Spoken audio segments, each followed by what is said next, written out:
So I've got this new kitchen, it's very exciting, and I thought I would share with you how to get rid of your kitchen waste without using transportation or landfill, because now in this era it's so easy compared to any other time that I've tried to do it before.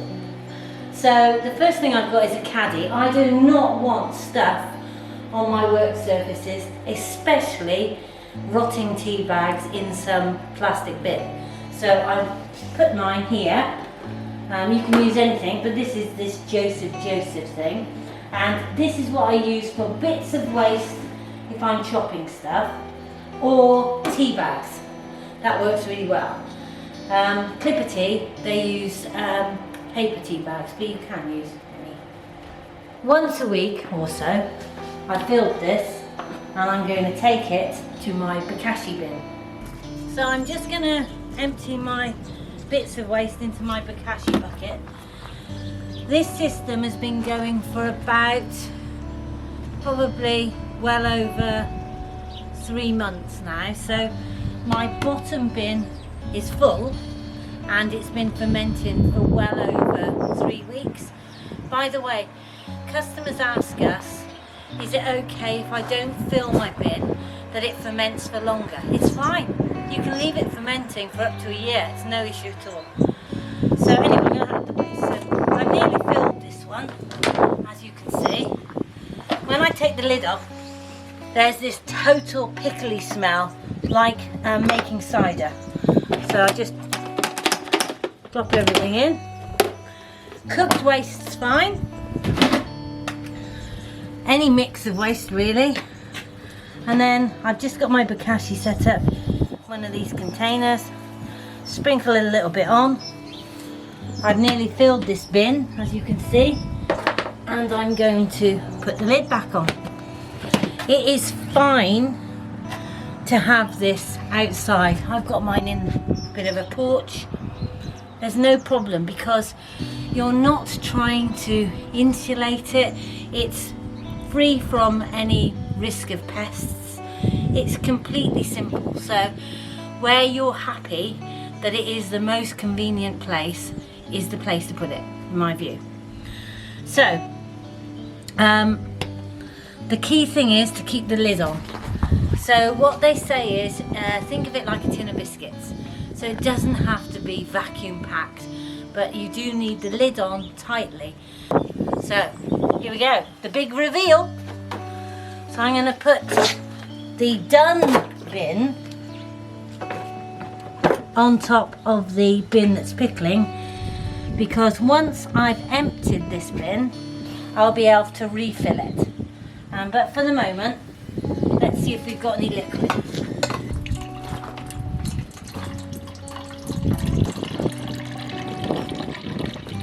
So we've got a really good amount of liquid, which is great because I'll be able to use this to clean the drains. So I think that's about it. Close the tap, quite smelly. So I've got exactly half a litre. So I'm going to pop this down the drain. So although it smells, and this is my kitchen, it'll be fine. So I'm going to put it down the drain, just a little bit, and then leave that, put the plug on. Then when I come back in a bit, I will just drain it through. But all that will really help to get rid of the bacteria and the guns that's bound to be left down there. And I'm going to put this last bit down my outside drain to do the same thing there. So it will really help all those positive bacteria to get on with dealing with cleaning the drain. So I'm just going to pop the last 250 ml down into the drain to give that drain a treat. Ideal. Let's go and empty the Bokashi bin. So I could take this to my compost heap, my beehive composter, my Dalek composter, my green Johanna composter, or I can just dig it in the soil. Come on, Rob.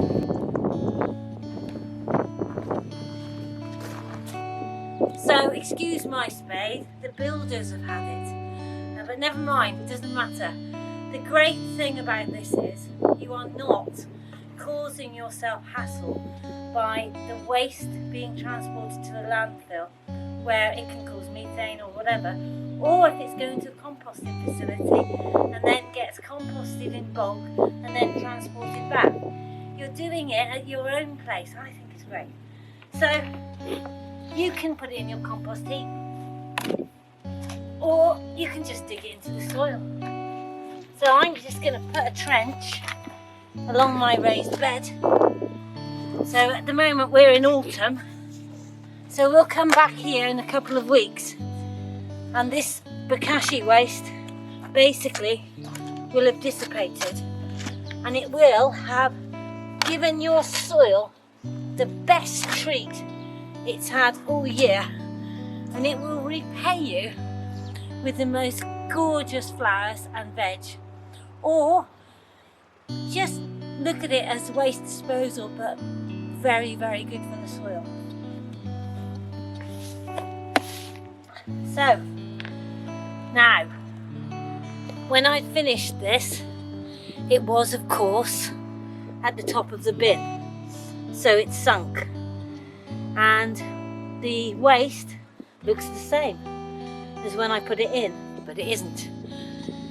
If I wanted to, and if you want to, chopping up the waste means that it will ferment better, but it's done, it's easy. I've finished.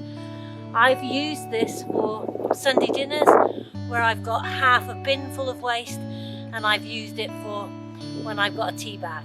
It's completely, it completely deals with what you need it to. If you go away, it doesn't matter. If you've got Christmas and you fill it up, it doesn't matter. I love it. Here we go.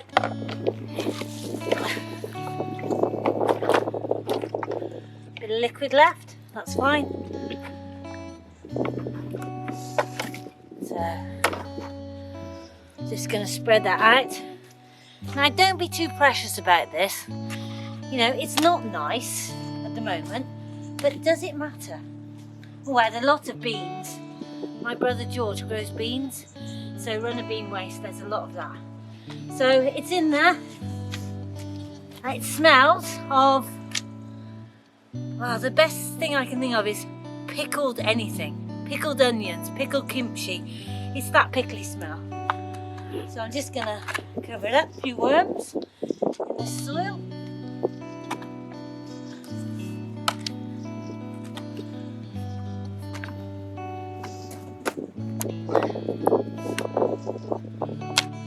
Job done. How easy is that? I'm going to swill out my bin and I'm going to put it on top of my Bokashi kit, where the bottom bin will now be fermenting and fill this bin.